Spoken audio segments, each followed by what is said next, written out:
Hello buddies, welcome back to channel. எல்லோரும் எப்படி இருக்கீங்க? நல்லா இருப்பீங்கன்னு நினைக்கிறேன். நானும் நல்லா இருக்கேன். பின்னாடி பார்த்தோன்னே தெரிஞ்சிருக்கும் நம்ம எங்கே இருக்கோன்ட்டு. ஒரு ரைட் மாதிரி ஒன்று கிளம்பிட்டுருக்கோம். இவங்களுக்கு பொறுத்த வரைக்கும் சண்டே ரைட், எனக்கு இது ரைடு சண்டே ரைடு மாதிரி தான். ப்ரீஃபிங் எல்லாம் இப்போ தான் முடிஞ்சு. ப்ரீஃபிங் முடிச்சதுக்கப்புறம் நம்ம அப்படியே வந்து கிளம்பலாம் அப்படின்னு ரெடி பண்ணும்போது தான் சரி நம்மளை அப்படியே இன்ட்ரூ வந்து கொடுத்துட்டு கிளம்பிடலாம் அப்படின்ட்டு. நாம் எப்போவுமே கேடிஎம் சைட்லேருந்து எந்த வண்டிட்டு ரைடுக்கு எடுத்துகிட்டு போவோமோ அதே வண்டி தான் இந்த தாட்டி எடுத்துகிட்டு போகிறோம். Husqvarna 250. ரொம்ப அதிகமான ரைடர்ஸ் எல்லாம் இல்லைங்க, ஒரு 7-8 பேர் தான் இருக்கும்.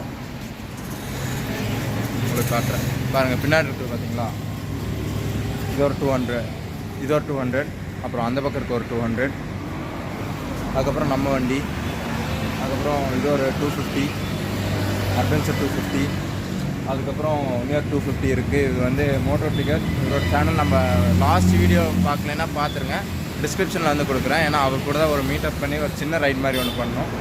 அடுத்தது இது ஒரு 200 வந்து இங்கே இருக்குது. நாம் வீடியோ எடுக்கும்போது மட்டும்தான் ஹார்ன் அடிப்பானுங்க. அந்த வீடியோவில் தெரியாதவங்க இந்த வீடியோவில் பார்த்துக்கிங்க. Motovlog ரொம்ப இருட்டடிச்ச மாதிரி இருக்குது. அங்கே போயிட்டு ஹெல்மெட் கழட்டினதுக்கப்புறம் காட்டுறேன். ஓகேங்க, நம்ம அப்படியே கோப்ரோலேருந்து கண்டினியூ பண்ணுறேன். ஓகேங்க, எப்பவும் போல் கோப்ரோ வந்து அதோட வேலையை கட்ட ஆரம்பிச்சிருச்சு. மைக் வந்து நான் செக் பண்ணவே இல்லை. நான் எப்பவும் போல் நான் மைக் இன்செர்ட் பண்ணிவிட்டு அப்படியே ஓகே ஒர்க் ஆகும் அப்படின்னு நினச்சேன். பட் பார்த்தா மைக் வந்து ஒர்க் ஆகலை. எனக்கு வந்து எடிட்டிங் பண்ணுறதுக்கு உட்காந்தப்போ தான் தெரிஞ்சிச்சு. நான் வந்து முதல்லையே வந்து செக் பண்ணாமல் விட்டுட்டேன். என்னடா அப்படிங்கிற மாதிரி ஆயிடுச்சு எனக்கு. கடைசியில் வீடியோலாம் ஃபைல்லாம் ட்ரான்ஸ்ஃபர் பண்ணதுக்கப்புறம் இப்போ வந்து சில ஃபோட்டோஸ் வந்து கம்பெனியோட, அதாவது ஷோரூம் சைட்லேருந்து சில ஃபோட்டோஸ் எல்லாம் எடுப்பாங்க. அவங்க வந்து அஃபிஷியலாக மெயில் பண்ணுறக்கும் அவங்களோட ஷோரூமில் வந்து இந்த மாதிரி ரைட் பண்ணியிருக்கோம் அப்படிங்கிறது ஷோ ஆஃப் பண்ணுறக்கும் அந்த கிளிப்பெல்லாம் எடுத்ததுக்கப்புறம் நாங்கள் அப்படியே வந்து வண்டி எடுத்துருவோம். நான் ஃபஸ்ட்டு ஃபியூல் போடணும். எந்த வண்டியிலுமே ஃபியூல் இல்லை. எல்லா வண்டியிலையும் மேக்ஸிமமே 2 லிட்டர்ஸ் பக்கம் தான் இருக்கும். அண்ட் நம்ம எடுத்துகிட்டு போன Husqvarnaவில் பார்த்திங்கன்னா டெம்பரரி நம்பர் பிளேட் வந்து கழட்டி வச்சுருந்தாங்க ஒரு ஆக்டிவிட்டிக்காக போகிறதுனால. நான் வந்து என்னோடய ஸ்டஃப்பெல்லாம் டேங்க் பேக்கில் மட்டும்தான் ஸ்டோர் பண்ணியிருந்தேன். ஓகே, மேப்பும் எல்லாமே செட் பண்ணியாச்சு. நாம் அந்த வேலை உங்களுக்கு வந்து எல்லா டீட்டெயிலும் வந்து நான் உங்களுக்கு சொல்கிறேன். ஓகே, ஃபுல் டேங்க் போட்டுருவோம். ஃபுல் டேங்க் போட்டதுக்கப்புறம் அப்படியே நம்ம வந்து கிளம்ப வேண்டியதான். அரௌண்ட் 139 கிலோமீட்டர்ஸ் 12 மணிக்கு ரீச் ஆகும்னு காட்டுது. ஓகே, சீக்கிரமாக ஃபுல் ரீச் ஆகிடுவோம். வண்டி கொஞ்சம் டஸ்ட்டாக இருக்குங்க. 9 லிட்ரு ஆல்ரெடி உள்ளே இருக்கும்னு நினைக்கிறேன். 1 லிட்ரு 2 லிட்ரு இருக்கும். பண்ணலான்னு நினச்சோம், பட் ஆனால் இங்கே வந்து இது இல்லைன்ட்டாங்க. எதுவுமே இல்லை செக் பண்ணுறக்கு. ஓகே, நம்ம டேங்க் பேக் பின்னாடி இருக்குது. ஹோப் ஏதோ ஆயிருக்காதுன்னு நினைக்கிறேன். நான் முதல்ல நிறுத்தி ஃபோட்டோஸ் எல்லாம் எடுத்துகிட்டு அதுக்கப்புறம் நம்ம அப்படியே வந்து போவோமா. எல்லா வண்டியும் லைன் அப்பில் நிறுத்தி அதோட அழகை பார்க்குறதே வந்து தனி சந்தோஷம் தாங்க. பைக்கர்ஸுக்கு மட்டும்தான் அது வந்து தெரியும். ஏன்னா எல்லா வண்டியும் லைன் அப்பில் நிறுத்தி அதோட பார்க்கும்போது ஒரு தனி ஃபீல் வரும். ஃபுல் ரைடிங் கேஸை போட்டு நிற்கும்போது 5 வயசு சின்ன பையன்லேருந்து 50 வயசு பெரியவங்க வரைக்கும் ஒரு சந்தோஷம் வரும். வந்து எங்கள் கூட வந்து பேசுவாங்க. எல்லாம் எங்கே போகிறீங்க, எங்கேருந்து வரீங்க, வண்டியோட ரேட் என்ன, எவ்வளோ மைலேஜ் எல்லாமே வந்து கேட்பாங்க. அதே மாதிரி இங்கே இருக்க எல்லா வண்டியும் வச்சு Husqvarna மட்டும்தான் அதிகமாக வந்து அட்டென்ஷனை வந்து கிராப் பண்ண ஒரே வண்டி. ஏன்னா நாங்கள் எங்கெல்லாம் நிறுத்துகிறோமோ அங்கெல்லாம் யாராச்சும் ஒருத்தவங்க வந்து கேட்டுருவாங்க, இது என்ன வண்டி புதுசாக வந்துருக்காங்கன்ட்டு. ஏன்னா அந்தளவுக்கு வந்து இந்த வண்டி கொஞ்சம் யூனிக்காக இருக்கும். டியூக் 250 எடுக்கிறவங்க இதை கன்சிடர் பண்ணலாம். ஏன்னா 17,000 கம்மி, பட் பஞ்ச் வந்து சூப்பராகவே இருக்கும். உங்களுக்கு ஆன் த வேல எல்லாத்தையுமே வந்து காட்டுறோம். ஏன்னா நாங்கள் இங்கேயே வந்து ஒரு 10 நிமிஷம் பக்கம் ஃபோட்டோ எடுக்கிறது அப்படி இப்படின்னு வந்து டைம் ஸ்பெண்ட் பண்ணிட்டோம். அரௌண்ட் 12:30 இந்த மாதிரி தான் ரீச் ஆகும்னு வந்து நினச்சோம். அதே மாதிரி தான் 12:30 1 o'clock தான் ரீச்சே ஆனோம். ஓகே, உங்களுக்கு ஆன் த வேல வந்து எல்லாத்தையுமே சொல்கிறேன். ஏன்னா எல்லாத்தையுமே இங்கேயே சொல்லிட்டு இருந்தோம்னா அந்தளவுக்கு வந்து இருக்காது. ஓகே, கிளம்புவோம். ஃபியூல் ஃபுல்லாக இருக்குது. ரேஞ்ச் வந்து கொஞ்சம் நேரம் கழித்து தான் காட்டும். ஒரு குரூப்பை வந்து லீட் பண்ணிட்டு போகிறோம் அப்படிங்கும்போது வந்து ஒரு லீடுக்கு வந்து ஏகப்பட்ட ரெஸ்பான்சிபிலிட்டிஸ் இருக்கும். ஏன்னா வர ஒவ்வொரு ஹாஸாருக்கும் இல்லை ஏதாச்சும் ஒரு டேர்னிங்க்கு இந்த மாதிரி எல்லா சிக்னலும் வந்து நம்ம கொடுக்கணும். அதே மாதிரி ஒரு டிராஃபிக்குள்ளே போகிறோம் அப்படிங்கும்போது அந்த டிராஃபிக்கில் நம்ம முன்னாடி போயிட்டோம்னா பின்னாடி வரவங்க லாக் ஆகிடுவாங்க. அதெல்லாமே பார்த்து நம்ம எல்லா பைக்கும் வர அளவுக்கு கேப் கிடச்சா மட்டும்தான் ஓவர்டேக் பண்ண முடியும். இந்த மாதிரி நிறையா இது இருக்குது. அதனால ஒரு லீட் பண்ணுறோம் அப்படிங்கும்போது பார்த்து ஒரு ரெஸ்பான்சிபிலிட்டியாக வந்து ஓட்டணும். நாங்கள் வந்து அந்த மாதிரி தான் வந்து ஓட்டிகிட்ருக்கேன். அண்ட் நானும் இன்னும் நிறைய விஷயங்கள் வந்து கற்றுக்கிட்டு அதை அப்படியே வந்து நான் ஒவ்வொரு ரைட்லேயும் நான் வந்து ஏதாச்சும் ஒன்று புதுசாக வந்து கற்றுக்கிட்டே இருப்பேன். ஓகேங்க, பெட்ரோல்லாம் ஃபியூல்லாம் ஃபில் பண்ணியாச்சு. யாருங்க சொன்னால் அஸ்கோர்னால டூரிங் பண்ண முடியாதுன்ட்டு? ஒரு சின்ன டெயில் பேக் மட்டும் வாங்கி வச்சிட்டிங்கன்னா போதும். ரைனாக்ஸோடது அந்த 18 லிட்டர் டெயில் பேக் இல்லைன்னா 20 லிட்டர் டெயில் பேக் இருக்குல்ல, 3000 என்னமோ தான் வரும். அது மட்டும் நீங்கள் வாங்கி வச்சிட்டிங்கன்னா போதும், நம்ம அப்படியே வந்து ஜாலியாக போகலாம். லாஸ்ட் 2 சிக்னலாக பாப்பா கூடயே தான் நாங்களும் வந்து ட்ராவல் பண்ணுறோம். பாப்பா எங்கள் வண்டியும் பார்க்குது, எங்களையும் பார்க்குது. அதோட பார்வை பார்த்திங்கன்னா ரொம்ப க்யூட்டாக அழகாக இருந்துச்சு. பாப்பா கண்ணு வைக்கிறேன்னு நினைக்காதீங்க, பட் உண்மையை அதான் சொல்கிறேன். நாங்களும் அப்படியே அந்த பாப்பா கூட விளையாண்டுட்டு, பாப்பா கையை கொடுத்தா கையை கொடுக்க மாட்டேங்குது, சின்னுங்கிறா பாப்பா. ஓகே, குழந்தைங்கனாலே அப்படி தான் இருக்கும். பட் நாங்கள் அப்படியே 2 சிக்னலாக ஜாலியாக அந்த குழந்தைய பார்த்துட்டு விளையாண்டுட்டு வந்துட்டுருக்கோம். அண்ட் நாங்களும் வெயிலில் வந்து அதை மறந்துட்டு அந்த பாப்பா கூட இருக்கும்போது கொஞ்சம் ரிஃப்ரெஷ்ஷாக இருந்துச்சு. இல்லாமல் இந்த தாட்டி டிராஃபிக் கொஞ்சம் கம்மியாகவே இருந்துச்சு. ஏன்னா சண்டே டைமுங்கிறதுனால பாதி பேர் வந்து வீட்டை விட்டே வெளியே வரல. பட் எங்களுக்கு பெரிய ப்ராப்ளமாக இருந்தது இந்த ஹீட் மட்டும்தான். ஏன்னா ஓவராக வந்து வெயில் அடித்தனால எங்களுக்கு ரைடிங் கேஸ் எல்லாம் போட்டுட்டு ஓட்ட முடியல. அண்ட் டிராஃபிக் இல்லாத எங்களுக்கு ஒரு நல்ல ப்ளஸ் பாயிண்ட்டாக இருந்துச்சு. கொஞ்சம் வேகமாக க்ரூஸ் பண்ணுது. நம்ம வந்து உக்கடம் தாண்டி ரத்னம் காலேஜே தாண்டி வந்துட்டோம். நமக்கு ஒரு ஸ்ட்ரெச்சே கிடைக்க மாட்டேங்குது. இங்கே 2 பேர் அங்கே 2 பேருன்னு போயிட்டுருக்காங்க. நம்ம பூந்து போக வேண்டியதாக இருக்குது. ஒரு டீமோடு போகும்போது எப்படி வந்து நம்ம அப்படி ஓட்டுறது? தனியாக போகிறோம் அப்படிங்கும்போது நம்ம அழுத்தி பிடிச்சிட்டு போயிடலாம். ஒரு டீமை லீட் பண்ணிவிட்டு கூட வரோம் அப்படிங்கும்போது அந்த மாதிரிலாம் ஓட்ட முடியாது.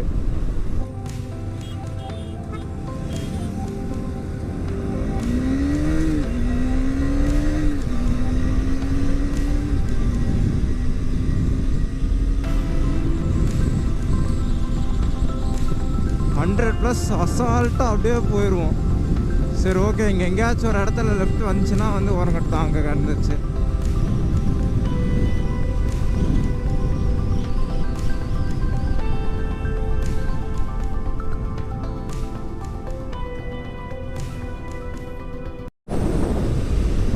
ஹைவே ஏரியாச்சுங்க, டேரெக்டாக பொள்ளாச்சி தான். நடுவில் எங்கேயாச்சும் பிரேக் மட்டும் எடுக்கிற மாதிரி இருக்கும். நான் காலையிலேருந்து சாப்பிடலை. டைம் வேறு 10 ஆச்சு. சரி, சாப்பிட்டுட்டு போவோம் பார்த்தா டீ பிரேக் மட்டும்தான். சரி, லஞ்சுக்கு அங்கே தான் போகல. இங்கே நமக்கு பின்னாடி ஒரு பையனும் காணோம், யாருமே வரல. இவருக்கு மட்டும்தான் வந்துட்டுருக்காரு. நான் அப்போயே சொன்னேன் அழுத்தி பிடிங்கன்ட்டு. ஏன்னா நம்ம அங்கே நேரத்தில் போகணும். ஏன்னா சுற்றி பார்க்குறக்கு வந்து டைம் வந்து கம்மியாக தான் இருக்கும். அதனால தான் வந்து ஹரிபரியாக வந்து போயிட்டுருக்கோம். அப்புறம் 8 o'clock கிளம்புற மாதிரி இருந்துச்சு. பட் வந்து யாருமே வராதனால 8:35 வந்து ஆயிடுச்சு. இந்த ராயல் என்ஃபீல்டு இந்த ஆமைக்குஞ்சு ரொம்ப பண்ணுதுங்க. நம்ம கூட போட்டி போட்டிருக்காரு இந்த ஒருத்தர். அவர் எந்த ரைடிங் கேஸுமே போடல. அவர் ரொம்ப வந்து இது பண்ணிருக்காரு. எங்கள் கூடயே ஓட்டுறதாகட்டும். அவ்வளோ தூரம் முன்னாடி போனார்ல, அப்படியே போய் ஸ்லோவாகிடுவார். பார்த்தீங்களா? சேஃப்டி கேஸும் அந்த அளவுக்கு இல்லை, இந்த வண்டியும் அந்த அளவுக்கெல்லாம் இருக்காது. 90 பண்ணிருக்காரு. சடனாக பிரேக் அடிக்கணுன்னா எங்கள் 2 வண்டியுமே தாங்கும். இந்த வண்டி தாங்குமா? எதுவுமே யோசிக்கிறதில்ல, அப்படியே எடுத்து பிடிச்சிட்டே வர வேண்டியது தான் கூடையே. பாருங்க, அது எவ்வளோ கஷ்டப்பட்டு வந்துருக்குது.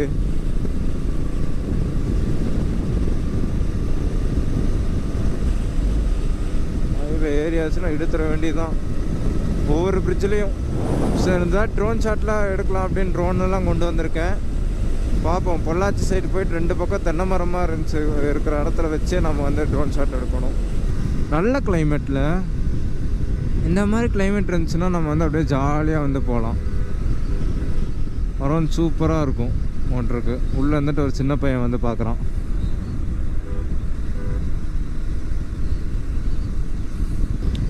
அந்த சின்ன பையன் வந்து பார்த்துட்டே வந்துட்டு இருந்தான் உள்ளே உட்காந்துட்டு. இந்த மாதிரி இதுதான் நமக்கு வந்து கொஞ்சம் கூஸ் பம்ப்ஸாக இருக்கும். நம்ம ரைட் பண்ணுறோம் அப்படிங்கும்போது 4 பேர் நம்மளை பார்த்து சந்தோஷமாக இருக்காங்க. நம்ம வீடியோஸை பார்த்து அவங்களே ரைட் பண்ணுற மாதிரி ஃபீல் ஆகுறாங்க. அப்படிங்கும்போது தான் வந்து நமக்கு உண்மையான எக்ஸைட்மெண்ட்டும் உண்மையான இதாகவுமே இருக்கும். அதுதான் நம்மளோட க்ரெடிட்டே வந்து நான் சொல்லுவேன். அப்புறம் என்டர்டெயின்மெண்ட் மாதிரி தானே எல்லாமே வந்து பண்ணிகிட்ருக்கோம். இன்ஃபர்மேட்டிவான வீடியோஸும் இருக்குது. பட் இன்ஃபர்மேஷன் இருக்கிற மாதிரி ஒரு வீடியோ போட்டோம்னா அவ்வளோக்கா யாருமே வந்து பார்க்குறதில்ல. எங்கே போயிட்டு வரான்னு தெரில. ஓகே, இங்கே தான் சேர் அண்ட் ரெஸ்டாரண்ட் அண்ட் பேக்ஸ். இங்கே தான் வந்து நம்ம பிரேக் எடுக்கலாம் அப்படின்னு வந்து நின்றுருக்கோம். எல்லா ரைடர்ஸும் கரெக்டாக இருக்காங்களான்னு வந்து செக் பண்ணிக்கணும். ஒரு 7 பைக் இருக்குது ப்ரோ. எல்லா பைக்கும் ஒட்டி நிப்பாட்டியிருக்கலாம். ஓகே, நம்ம வந்து இதுதான் ஆகட்டும். எவ்வளோ சார்ஜ் இருக்குது? ஓ, ஆஃப் இது இருக்குது. மெமரிக்கா ஓகே, சார்ஜ் இருக்குது, மெமரியும் இருக்குது. ஓகே, இப்போ வந்து நான் சார்ஜ் வந்து போட்டு விட்டுட்டு போய் சாப்பிடுவோமா? டீ இல்லைன்னா ஏதாச்சும் ஃப்ரெஷ் ஜூஸ் இருக்கான்னு பார்த்துட்டு தான் குடிக்கணும். ஓகே, நான் உங்களுக்கு சாப்பிட்டுட்டு வந்து கண்டினியூ பண்ணுறேன். ஓகேங்க, பிரேக்கை முடிச்சுட்டு ரைடு கண்டினியூ பண்ண ஆரம்பிச்சிட்டோம். எல்லாருமே வந்து ஜூஸ் தான் வந்து குடித்தாங்க. யாருமே வந்து டீ வந்து சாப்பிடல. ஏன்னா வந்து ஆல்ரெடி ஹீட்டாக இருக்கனால எல்லாம் வந்து சில்லுன்னு ஏதாச்சும் குடிப்போம் அப்படிங்கிற மாதிரி தான் இருந்துச்சு எங்களுக்கு. ஏன்னா அந்தளவுக்கு வந்து உள்ளே ஹீட் வந்து இருந்துச்சு ரைடிங் கேஸ் எல்லாம் போட்டனால. அப்புறம் இங்கே ஒரு 1/2 hour பக்கம் வந்து ஸ்பெண்ட் பண்ணிட்டோம். இப்போ வந்து டைம் பார்த்தா 1 o'clock தான் ரீச் பண்ணுவீங்க அப்படிங்கிற மாதிரி கூகுள் மேப் வந்து சொல்லுது. ஓகே, அப்படியே நம்ம ஒரு 100 மேலே வந்து பண்ணுவோம். 90, 100 இந்த மாதிரி வந்து பண்ணுவோம். ஃப்ரீயாக இருக்க இடத்துல மட்டும் அந்த மாதிரி வந்து பிளான் பண்ணிட்டு அப்படியே நாங்கள் போயிட்டுருக்கோம். ரொம்ப வந்து ஸ்ட்ரெயின் பண்ண வேண்டாம். ஏன்னா நம்ம அங்கே போயிட்டு ஏதோ ஒரு 2-3 இடத்த மட்டும் தான் சுற்றி பார்க்க போகிறோம். ஏன்னா அதான் பிளான்லேயே இருக்குது. ஏன்னா 1 dayல ரிட்டர்ன் ஆகிற மாதிரி தான் நாங்கள் வந்து பிளான் பண்ணியிருக்கோம். அதனால தான் வந்து நாங்கள் 2-3 இடத்த மட்டும் பார்த்து வச்சுருக்கோம். மேக்ஸிமம் சாப்பிட்டோன்னு ஏதோ ஒரு இடத்த பார்த்துட்டு கிளம்புற மாதிரி தான் இருக்கும் அப்படின்னு வந்து நினைக்கிறேன். நான் வந்து 2 பிளானில் வந்திருக்கேன். 1 dayல ட்ரிப் முடிக்கிறதாகணும், இல்லைன்னா 2 நாள் வந்து இது பண்ணுற மாதிரி. எனக்கு அங்கே போனதுக்கப்புறம் தான் என்ன பண்ணுறதுன்னே வந்து ஐடியாவில் இருக்கேன், நானும் உன்னியத்தரும். அதனால் நாங்கள் நேராக போகலாம், போய் அங்கே என்ன சுச்சுவேஷன் அப்படின்னு வந்து பார்த்துக்கலாம். பொள்ளாச்சி கிட்ட வர நமக்கு அப்படியே வந்து ஹீட் வந்து கம்மியாகிட்டே வருது. இங்கே பாருங்கள், அப்படியே வந்து மேகம் வந்து சூரியனை மறைச்சிக்குது. ஆனால் சுத்தமாக வந்து வெயில் இருக்குது அப்படின்னு இல்லை அப்படின்னு வந்து நான் சொல்லவே மாட்டேன். அங்கங்கே வெயில் இருக்குது. பட் அங்கங்கே கொஞ்சம் மேகம் வந்து அப்படியே சூரியனை மறைச்சிட்டு கொஞ்சம் இதமாக வந்து இதாக இருக்குது. பட் வார்ம் ஏர் தான் வந்து நம்மளுக்கு ஃபேஸில் வந்து பட்டுகிட்டே இருக்குது. ஒவ்வொரு தாட்டியும் நாங்கள் வைசர் ஓப்பன் பண்ணும்போதும் காற்று வாங்கலாம் அப்படின்னு நினச்சா அது நாங்கள் திரும்ப வைசர் க்ளோஸ் பண்ணி வச்சுட்டு ஓட்டமாக தான் இருக்குது. ஏன்னா அந்தளவுக்கு வார்மாக வந்து ஏர் வந்து ஃபேஸில் வந்து பட்டுட்ருக்கு. அண்ட் யாராவது சம்மர் ரைட் பண்ணுறீங்க அப்படின்னு நினச்சா நீங்கள் வந்து ஏதாச்சும் ஒரு நல்ல சில்லுன்னு இருக்க பிளேஸ்க்காக வந்து போடுங்க பிளான். இன்னும் 12 kilometers பக்கம் தான் இருக்கும் ஆலையாருக்கு. ரூட்டு சூப்பராக இருக்குங்க ஆலையார் போகிறது. ஆலையார் டேம் போகிற வழிங்க சச் ஒண்டர்ஃபுல்லான ஒரு வேறு லெவலான ரோடு. அப்படியே நம்ம வந்து ஃபுல் அண்ட் ஃபுல் நம்ம அப்படியே அந்த இயற்கையாகவே ஒன்றி போகிற மாதிரி இருக்கும். அஃப்கோர்ஸ் பொள்ளாச்சி ரோடு இப்படி தான் இருந்துச்சு. பட் ஆனால் இப்போ ஒரு மரம் இல்லை, அப்படி ஆகிப்போச்சு. பட் ஆலையார் இன்னும் அப்படியே தான் இருக்குது. யாராச்சும் இந்த மாதிரி ஒரு இயற்கையாக அப்படியே ஜாலியாக போகணும் அப்படின்னு நினச்சிங்கன்னா இந்த பக்கம் வரலாம். அதே மாதிரி வியூ ரோட் சைட்லேருந்து அந்த ஹில் வியூ பார்க்குறது அப்படிங்கிறது வந்து ரொம்ப வேறு லெவலான இது. பாருங்கள், இந்த வீடியோ இதோட வந்து நான் எண்ட் பண்ணிக்கிறேன். அண்ட் பார்ட் 2 வீடியோ வந்து இன்னும் 2 நாளில் வந்து அப்லோட் பண்ணிடுவேன். அந்த வீடியோ மிஸ் பண்ணாதீங்க. ஏன்னா இத்தனை நேரம் நீங்கள் பார்த்தது மோட்டோ vlog மாதிரி இருக்கும். அடுத்து வரது எல்லாமே வந்து ஒரு vlog மாதிரி இருக்கும். அதனால் நாங்கள் பண்ண எல்லா ஃபன்னுமே வந்து செகண்ட் வீடியோவில் தான் இருக்கும். அதனால் மறக்காமல் சப்ஸ்கிரைப் பண்ணி வச்சுக்கோங்க. ஏன்னா அப்படின்னா தான் அடுத்த வீடியோ வந்து நீங்கள் பார்க்க முடியும். Thank you guys.